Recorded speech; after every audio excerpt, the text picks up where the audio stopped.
You have no idea what I'm going to do to you. I'm going to crush you like a bug. Well, Jerry McDivitt is cool, calm, collected, and super confident, and he has every right to be because he's been part of Vince McMahon's inner circle, his own personal attorney, your own personal attorney, for over 30 plus years, and he has gone to bat for him multiple times and has a tremendous record in the courtroom. He is a really goddamn good attorney. I'm John Renton with my review of Dark Side of the Ring, the Steroid Trial, the Season 3 finale of Dark Side of the Ring, a season so big they had to split into two parts.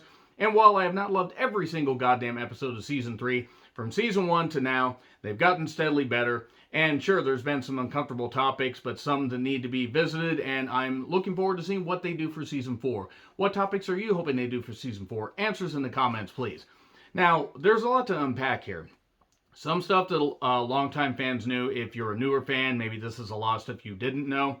Some of the stuff was public knowledge. And then other, stuff we got to hear from Jerry McDivitt and we got to hear from other people. It was kind of cool to hear from some of the talking heads, though.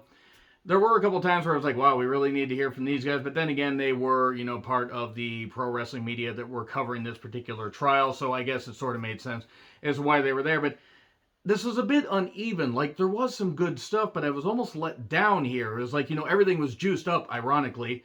And then by the end, it's like, oh shit, guys, we got to be part of the new generation. It's a new generation. We are part of the new generation. Let me just try to do a bunch of different song references there. The whole point is we had to get more lean and athletic and off the juice and everything. And I don't know. I thought there were some good parts to this. And it was definitely a good way to go out of Season 3. I don't know. It almost feels like they should have gone to 90 minutes for some of these because you could have fleshed more of this stuff out.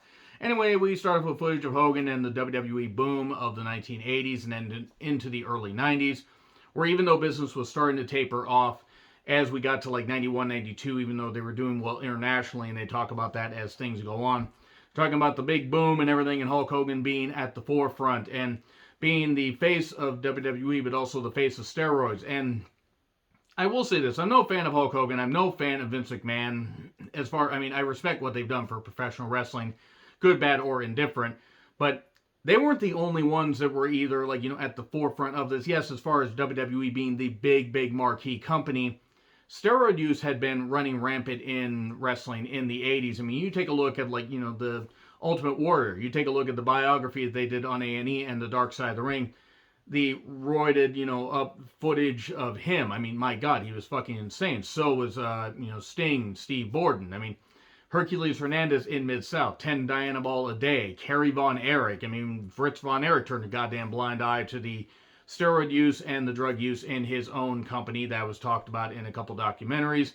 And various other companies. I mean, Crockett had a bunch of people that were juicing, and WWE, naturally, because it was the biggest company, the most nationally known company as far as worldwide expansion, so many people were on. Yes, there were people that were in tremendous shape. You have to put in the effort to work out and everything and maintain that physique. It gives you an edge, but you have to work out.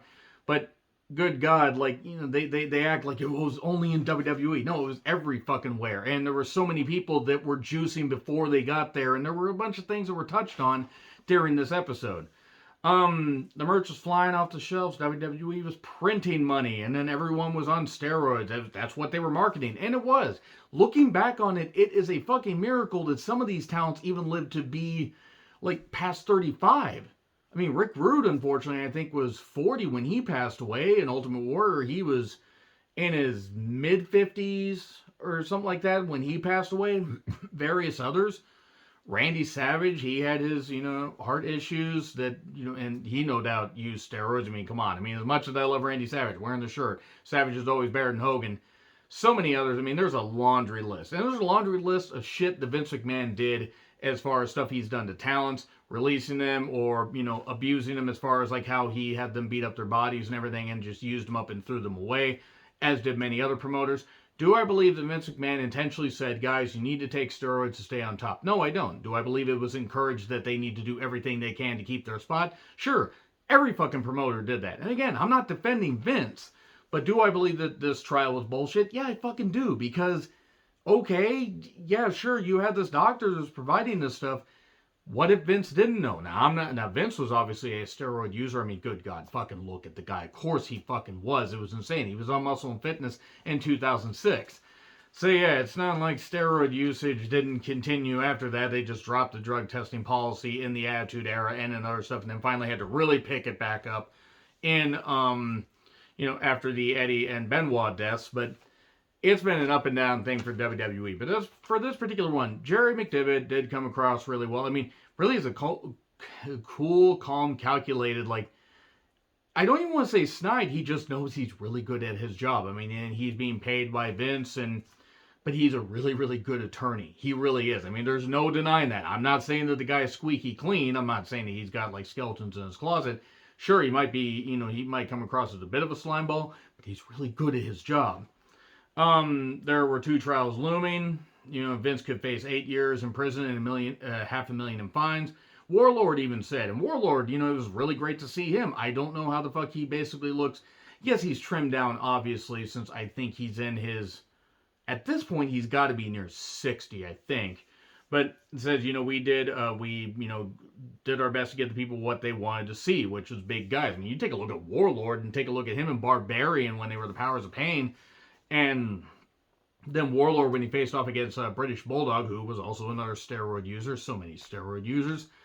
It was insane that Warlord could even fucking move. And he's in phenomenal shape still. I mean, but anyway, then, McDevitt said that you have no idea what I'm going to do. I'm going to crush you like a bug. And Jerry McDevitt's office, newspaper clippings, title belts, and lawyer for WWE for approximately 30 years. He was there for the Owen Hart tragedy, the Benoit death, and various other things. And Vince was part of Jerry's wedding. They were obviously very close. And you know what? That's good. There's a kinship there. How would you describe your bond with Vince McMahon? Unbreakable. Man, that was such a weird M. Night Shyamalan movie. I kid. They're lifelong friends, and that's all right. You know what? If it works for him, it works for him. And obviously they care for each other. And Jerry, again, Vince would not keep Jerry around if he wasn't really fucking good at finding a way to get Vince to skate on a whole bunch of stuff. And again, I'm not saying that Vince is squeaky clean. He clearly paid off that police chief. For the Jimmy Snuka death. My fucking goodness, did he ever. But JR puts over how Jerry's very intelligent. If I was in a pickle, I would definitely, want to get him, pay top dollar to help him get me off of whatever it was. And I do want to say, even though this was taped a while ago, hopefully Jim Ross can beat the skin cancer diagnosis that he just recently talked about. Cancer's a goddamn bitch. JR, beat this, and continue to be the voice of, this generation. Wade Keller, PW Torch, he was on site for the steroid trials. He talks about Vince being a promoter, all that. Dave Meltzer. Meltzer came across a lot better here. Obviously, they didn't shoot his really messy floor with all the notes over the place. Seriously, that's really fucking ridiculous. Vince needed Hogan to be as successful as he was. With all due respect to Kerry Von Erich, Sergeant Slaughter, various other people that you could try to put in that spot, it would not have worked without Hogan. It was perfect synergy. Yes, maybe they tried to ride the Hogan train a little bit too long, but when you have that much money and that's much of a gravy train, you're going off the rails, it's a gravy train, you got to make sure that you basically ride that goddamn thing until it falls. John Arezzi, Pro Wrestling Spotlight, he talks about the cartoonish nature of WWE. And the Warlord says, we could have had a football team, with how big the guys were, and nobody would have been able to stop us. Then John Arezzi says estimated 90% of the talents were on steroids. And in WCW also, you take a look at some of the guys in WCW.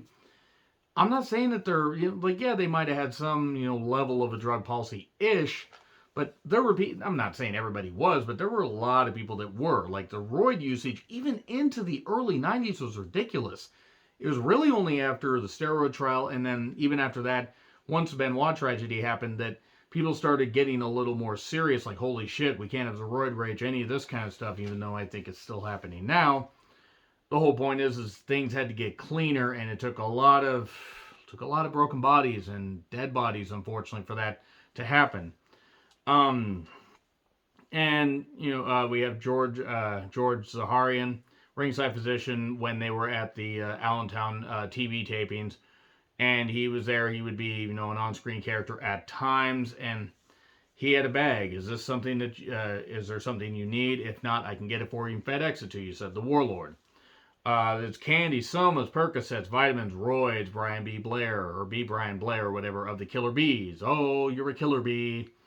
And Jerry talks about, steroids and how people were basically lied to about the, they weren't told all the effects and everything. Like, sure, this is illegal taking aspirin and there were crackdowns on this stuff, but at the same time, people were taking this stuff and other athletes are being cracked down on, and then wrestlers are being targeted. And it's like, okay, they were taking this to gain an advantage because it's for athletic enhancement. Isn't it also the fault of the government for lying about that? And yeah, he's got a point there. It still doesn't excuse the fact that maybe some of the stuff was encouraged, in WWE. I mean, again, I'm not saying Vince hand in the pal say, here, take this shit, pal. I'm not saying he said that, but there are levels to this. And then the Anabolic Control Act of 1990 that basically made a controlled substance, just like methamphetamines and all that. FBI was investigating a weightlifting coach named Bill Dunn. Bill Dunn just sounds like it would be the almost quite like the building the evil architect storyline, or the character idea that Disco Inferno had. And his supplier was Dr. Zaharian. And Dr. Zaharian did not come across all that well here in this, because he wasn't a very good. There was a wiretap war by Bill Dunn, and in December 1989, Linda says we got to cut ties with Zaharian. Well, this naturally kind of sends him into a bit of a tailspin, not talking about the cartoon. His office gets raided. There's a picture of him with Vince and Hogan. They start investigating. B. Brian Blair is caught in a bit of a sting, so to speak, because he said, we saw all these packages.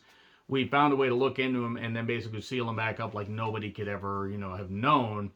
Like, you would have never known we looked through them. And they say, cooperate, we won't prosecute you. He's like, okay, yeah, sure. And during this time, I think he was part of the UWF, which had another guy that was in charge that had his own drug problems. Let's hear it for the cocaine and the hookers and the Vaseline covering you, along with cocaine and chasing hookers with a baseball bat.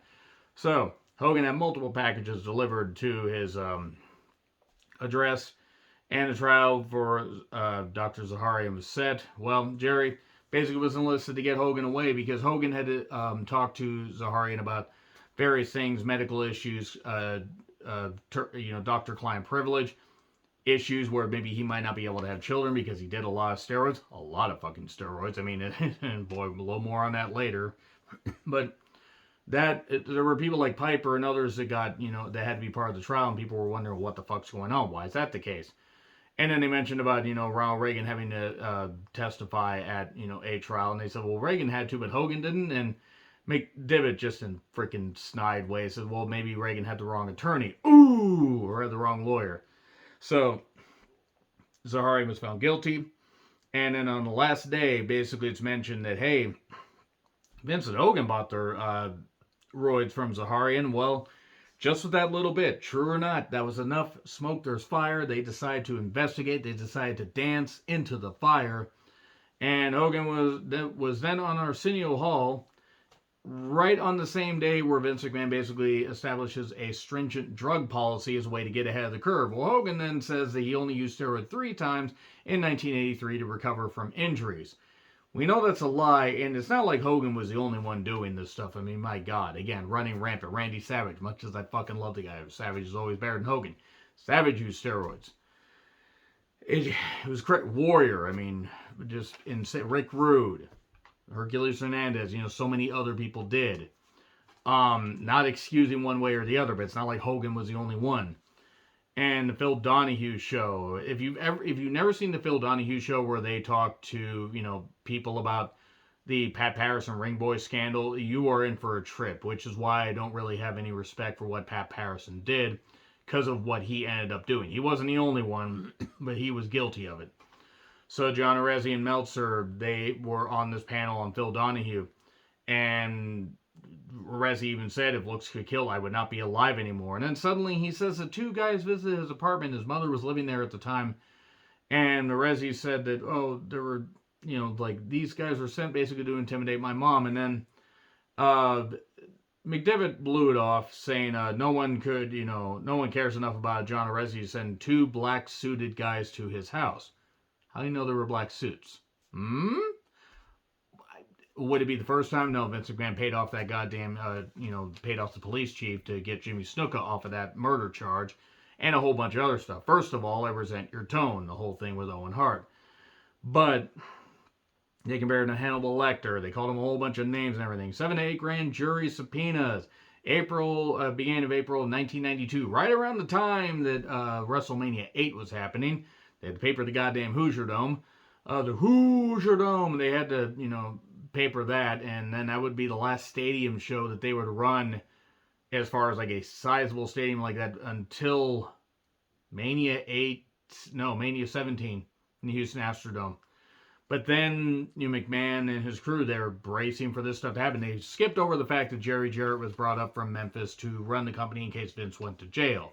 Because they just want to gloss over that fact. Bruce Pritchard doesn't want to admit it, but Bruce Pritchard would there's no way to believe him if you actually saw that his tongue had, notary on it. So, Phil Mushnick, he was a New York Post sports columnist. He comes across like a bit of a slime ball. And I'm not even saying that the guy didn't have, a bit of truth to what he was saying. But are there hit pieces on wrestling all the time? Sure. Was he trying to expose Vince? Maybe. But he came across kind of as a bit of a slime ball. And Vince had a couple of guys follow him for, former FBI agents. But he was laughing and drinking with one of them and stuff like that and everything. It was great. And then Vince's limo drivers was going to basically say that he was instructed to deliver a package to Hulk Hogan's house. Well, he had a lawsuit going, and then also he perjured himself, and McDivitt caught him because McDivitt, again, is really good at getting people to confess to things and just really good at researching shit. Hogan had to go, even though he was slimmed down by King of the Ring 1993. Then we go to November of 93, where Vince McMahon's going to be indicted, and everybody's like, oh, yeah, kick their ass, Vince. It's funny they gloss over the fact that Hogan they were going to go with youth. Hogan wasn't going to be part of that, and Vince felt that Hogan had reached his zenith. To be fair, at this point, he was 39? I think he was 39. He had reason to believe that. No, he's 39 or 40. I forget exactly. Oh, wait, let's see. 2002. He's 52 in 2002. So he would have actually been about 40. He would have been about 42, 43 at this point. The whole point is Hogan, he was old enough to, he's 42 into the NWO. Anyway, the whole point is Hogan, Vince felt like he reached his zenith. He did his stuff, and they released, and he went out of his contract. They just glossed over the fact, though, that, like, Hogan's the one that wanted out. He wanted to go make movies and stuff like that. It wasn't just because of the steroid trial thing. I mean, I'm sure that was part of it. But then, the whole thing, Vince ended up having neck surgery, and he had that comical neck brace. And maybe he did have a legit neck injury. I don't know. There's no way to prove it. But that's what Jerry says. Now, it is Jerry. So, there's a woman named Laura that was brought in to help Jerry because of the conflict of interest with Hogan. So, Jerry would represent WWE, and she would represent Vince. And then Warlord told the truth. Warrior and Rude testified. Nails was brought up. And if you take a look at how Nails looked before he became, he was the original Kevin Kelly, how he looked when he was in the dying days of the AWA, he looked like he might have been on something at that point. He looked totally different, and he had long blonde hair. They had him in it. He said that Vince McMahon told him that, he needed to take steroids to improve his look.